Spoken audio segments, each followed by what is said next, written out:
के बारे में एक वचन हम लेंगे। मत्ती रचित सुसमाचार और उसका 5 अध्याय और 3 पद में देखिए। मत्ती उसका 5 अध्याय और 3 पद में यहाँ पर प्रभु यीशु मसीह कहते हैं, धन्य है वे जो मन के दीन हैं, धन्य है वे जो मन के दीन हैं। धन्य पुरुष, धन्य होना, धन्य कौन है? प्रभु यीशु मसीह किसी को धन्य कहे, इससे बड़ी बात क्या हो सकती है?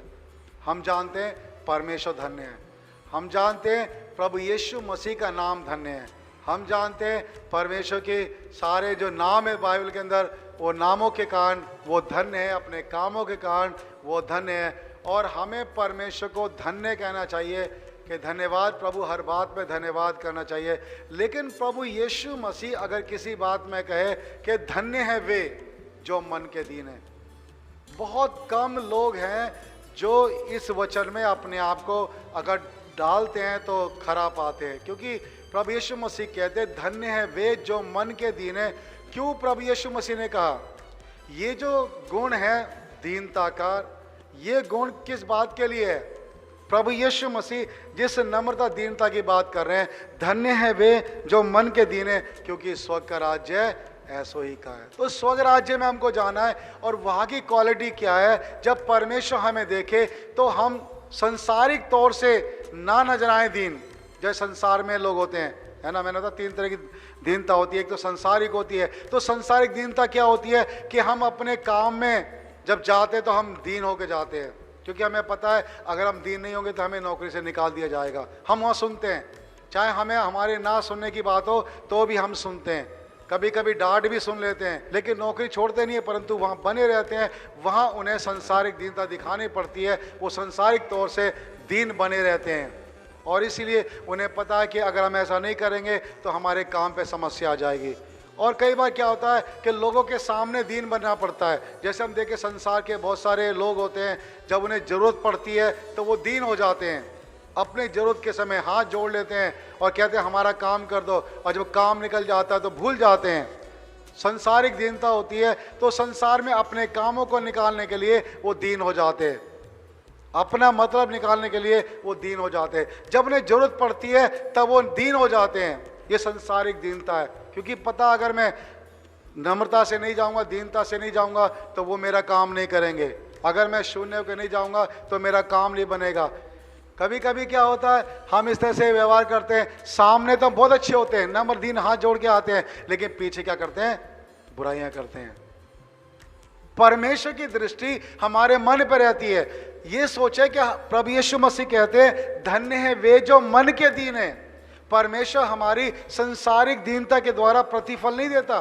परमेश्वर संसारी दिखावे से हम दीन बन जाएं, प्रभु उसको ग्रहण नहीं करता। जैसे कि प्रभु यीशु मसीह ने कहा कि जो प्रार्थना सड़कों पे करते हैं, मोड़ों पे करते हैं, लोगों के सामने नम्रदीन बन जाते हैं, लेकिन वास्तव में वो नम्रदीन नहीं है। मनुष्य को दिखाने के लिए धर्म के काम करते हैं, दीन बन जाते हैं, लेकिन उसका कोई प्रतिफल नहीं होता, है ना। दूसरा होता है शरीर की दीनता। पहला था संसारिक दीनता और दूसरी है शरीर की दीनता। शरीर की दीनता क्या होती है कि बहुत से लोग क्या होते हैं, वो अपने बालों को बिखेर लेते हैं, है ना, और मुंह पे उदासी ले आते हैं और बहुत ही ज़्यादा सीधे दिखते हैं। कोई उनसे बात करे बड़े आराम से बात करते हैं, बोलते हैं हम तो उपवास से हैं, हमने तो ये कर रखा, हमने वो कर रखा है, मैं ऐसा हूँ, मैं वैसा हूँ। अपने मुंह से ही बखान करते हैं अपनी दीनता का, पर वास्तव में अंदर वो दीन नहीं होते हैं। प्रभु यीशु मसीह कहते हैं कि जो दीनता है वो मन से होती है, ना कि हमारे तन से होती है। तो दिखने में तन पे तो दीन लगते हैं, परंतु वास्तव में उनके अंदर देखो झांक कर तो ज्वालामुखी होता है, उनके अंदर कड़वाहट भरी होती है, उनके जीवन के अंदर बहुत सी बुराइयां भरी होती है। वो दिखने में तो अंदर बाहर से बहुत अच्छे नम्र नजर आते हैं, दीन दिखते हैं, परंतु अंदर से दीन, जो शारीरिक दीनता वो ऐसी होती है। हम शरीर में दीन बन जाते हैं। हम कैसे दीन होते हैं? हम प्रार्थना करते हैं, प्रभु के कलीसिया में आते हैं, प्रभु का धन्यवाद करते हैं। अभी मैं बोलूँ घुटने टेके, हम सब घुटने टेक देंगे, तो लेकिन वास्तव में हम दीन होकर घुटने टेक रहे हैं?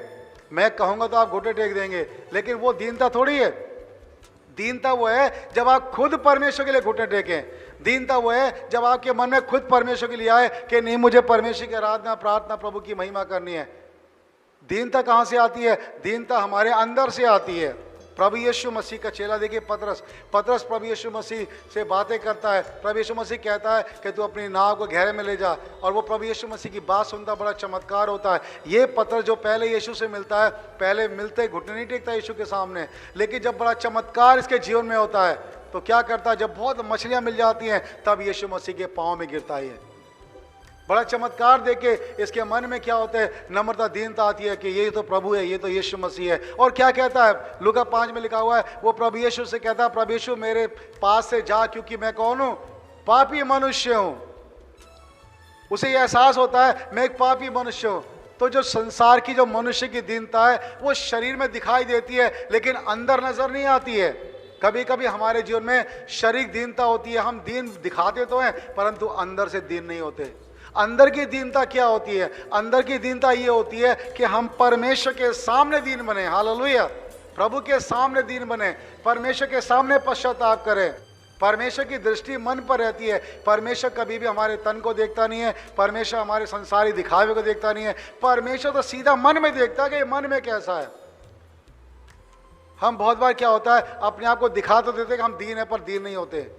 परमेश्वर हमारे मन को देखता है कि हम मन में कितने दीन हैं। और देखो प्रभु यीशु मसीह हमें एक निमंत्रण देता है। मत्ती 11 अध्याय उसके 29 पद में प्रभु यीशु मसीह कहते हैं कि मेरा जुआ उठा लो और मुझसे सीखो कि मैं मन में नम्र और दीन हूँ। हालेलुया, तब अपने मन में क्या पाओगे, विश्राम पाओगे। प्रभु यीशु मसीह कहते हैं मेरे पास आओ और सीखो। अगर हमें दीनता सीखनी है तो यीशु के पास आना पड़ेगा। अगर हमें नम्रता सीखनी है तो प्रभु यीशु के पास आना पड़ेगा। प्रभु यीशु मसीह हमारा कितना नम्र और दीन था, जिसके मुंह पे थूका गया, कोड़े मारे गए, हाथ पांव ठोक दिए कीलों से, लेकिन परमेश्वर ने क्या कहा, हे पिता इन्हें। परमेश्वर हमारे कामों का प्रतिफल देता है।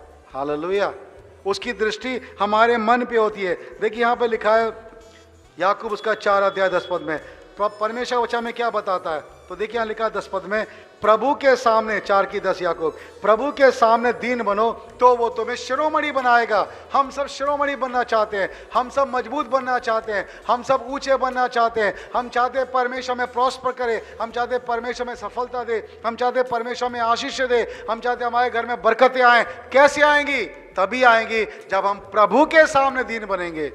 इंसान के सामने दीन बनने की आवश्यकता नहीं है। हम लोग परमेश्वर के लोग हैं, हमें इस बात को समझना है हम किसके सामने नम्र हैं, हमें झुकना कहाँ है, हमें कहाँ दीन होना है। हम दुनिया में तो झुक जाते हैं परंतु प्रभु के सामने नहीं झुकते। जहां घुटने टेकना चाहिए वहां घुटने नहीं टेकते, जहां आराधना करनी चाहिए वहां परमेश्वर के निकट नम्र होकर नहीं आते, वहां परमेश्वर की महिमा नहीं करते। परमेश्वर की दृष्टि मन पे रहती है। हम चाहते परमेश्वर को बढ़ाए, कैसे बढ़ाएगा अगर हम दीन नहीं है तो। परमेश्वर की दृष्टि मन पर रहती है। प्रभु कब बढ़ाएगा, जब आप दीन और नम्र होंगे। लिखा है कि प्रभु के सामने दीन बनो, मनुष्य के सामने नहीं, पास्टरों के सामने नहीं, संसार के सामने नहीं, परमेश्वर के सामने दीन बनो तो वो तुम्हें शिरोमणि बनाएगा, सबसे ऊंचा तुम्हें करेगा, तुम्हारे बच्चों को बढ़ाएगा, तुम्हारे परिवार को बढ़ाएगा, तुम्हारे घर में धन संपत्ति रहेगी, तुम्हें किसी के सामने हाथ नहीं फैलाना पड़ेगा। ये परमेश्वर का वायदा है। लेकिन हम सब जगह दीन होते हैं लेकिन परमेश्वर के सामने दीन नहीं होते, इसलिए क्या हमें आशीष नहीं मिलती। तो हमारे जो शारीरिक दीनता है उसको तो हम दिखाते हैं, लेकिन हमारी जो मन की दीनता है उसको हम नहीं दिखाते। जो तीसरी दीनता हमारी है वो है आत्मिक दीनता। हालेलुया,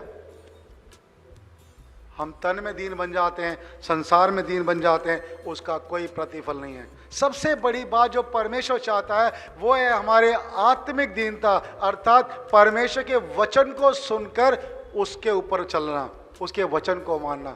यशाया 66 अध्याय और 2 पद में क्या लिखा है कि मैं उसी की ओर दृष्टि करूंगा जो खेदित मन का हो और मेरा वचन सुन के थरथराता हो। हालेलुया, मैं उसी की ओर दृष्टि करूंगा जो खेदित मन का हो और मेरा वचन सुन के थरथराता हो। तो जो तीसरी प्रकार की दीनता, आत्मिक दीनता क्या है कि पवित्र आत्मा के द्वारा, परमेश्वर के द्वारा यीशु मसीह के वचन को जब हम सुनते हैं तो सुनने के बाद हमारे मन में यह आना चाहिए कि प्रभु यीशु मसीह तेरा वचन सबसे ऊपर है और मैं तेरे वचन में चलूंगा। थरथराने का मतलब क्या है कि अगर आपने गलतियां की हैं और आपने प्रभु का वचन सुना तो उसी समय घुटने टेकने चाहिए कि प्रभु यीशु मसीह मुझसे गलती हो गई, मुझे क्या कर दे, माफ कर दे। हमारे घुटने कांपने चाहिए, परमेश्वर के सामने थरथराना चाहिए। परमेश्वर हमारे मन को जांचता है। परमेश्वर कहता है मैं उसी की ओर दृष्टि करूंगा जो खेदित मन का है और मेरा वचन सुन के थरथराता हो। जब प्रभु का वचन हमारे मन में आता है, जब प्रभु का वचन हम पढ़ते हैं, तो क्या हम जांचते हैं कि वास्तव में ऐसे है या नहीं है? हम प्रभु के वचन से अपने आप को जांचें कि मैंने गलतियां तो नहीं की है। अगर हमने की है तो माफ़ी मांगे। हमें डरना चाहिए कि प्रभु मुझसे बहुत बड़ी गलती हुई, मुझे माफ़ कर और मैं फिर ये काम नहीं करूंगा। ये होती है आत्मिक दीनता, ये होती है मन की दीनता, सच्ची दीनता, जिसे परमेश्वर पसंद करता है। जो बात आपने मान ली उसे छोड़ दीजिए। वो दीनता नहीं चाहिए कि रोज मानना रोज छोड़ देना, नहीं, वो दीनता नहीं है। प्रभु कहता जो मेरा वचन सुन के थरथराता हो। हमारी दीनता नम्रता परमेश्वर देखता है। इसलिए स्वर्ग राज्य के विषय में प्रभु यीशु मसीह कहते हैं कि जो स्वर्ग राज्य में जाना चाहता है, धन्य है वो मनुष्य जो मन का क्या है, दीन है, क्योंकि स्वर्ग के राज्य में ऐसे ही लोग जाएंगे। स्वर्ग के राज्य में उसी को जगह मिलेगी जो मन के दीन हैं, जो परमेश्वर का वचन सुनते हैं, जो परमेश्वर के वचन को सुन के थरथराते हैं, जो परमेश्वर के वचन का आदर करते हैं, जो प्रभु के साथ चलते हैं। हालेलुया। ऐसे लोगों को कभी घटी नहीं होती है। परमेश्वर उनको आशीष देता है, उन्हें शिरोमणि बनाता है, उनके ऊपर अपनी अपरंपार आशीष की वर्षा करता है और वो कभी भी नीचे नहीं होते परंतु ऊंचे ही जाते हैं। परमेश्वर उनको पूछ नहीं परंतु सिर बनाता है। परमेश्वर के लिए जब हम नम्र दीन होते हैं, प्रभु के वचन सुन के जब हम थरथराते हैं, प्रभु के साथ हम चलते हैं, तो परमेश्वर हमें कैसे छोड़ देगा? उसके लिए जब हम काम करें तो परमेश्वर कैसे हमें त्याग देगा? प्रभु कभी हमें नहीं त्यागता, परंतु परमेश्वर हमें शिरोमणि बनाता है, हमें आशीष देता है। धन्य वे जो मन के दीन है। हालेलुया। दुनिया के सामने हम दीन हो सकते हैं, सांसारिक तौर से हम दीन हो सकते हैं, शारीरिक तौर से हम दीन हो सकते हैं, लेकिन परमेश्वर के सामने हमें दीन होना है। प्रभु हम तेरा वचन सुन के थरथराएं, प्रभु तेरे वचन में चलें, तेरी महिमा करें। और प्रभु हम संसार को दिखाने के लिए नहीं, शारीरिक तौर से नहीं, परंतु आत्मिक तौर से दीन बने, तेरी आवाज़ को सुने, तेरे वचन सुने और प्रभु हम थरथराए तेरे वचन सुन के प्रभु पश्चाताप करें प्रभु जी, और सच्चाई खराई में चले ताकि तेरी महिमा हो सके। तेरे हाथ में सौंपते प्रभु, हम सबको तू आशीष दे प्रभु। धन्यवाद पिता परमेश्वर, तेरी महिमा करते हैं प्रभु यीशु, तेरा धन्यवाद करते हैं। हरिजन को आशीष दे। सारी महिमा आपको देते हुए प्रभु यीशु मसीह के नाम से इस प्रार्थना को मांगते हैं, आमीन।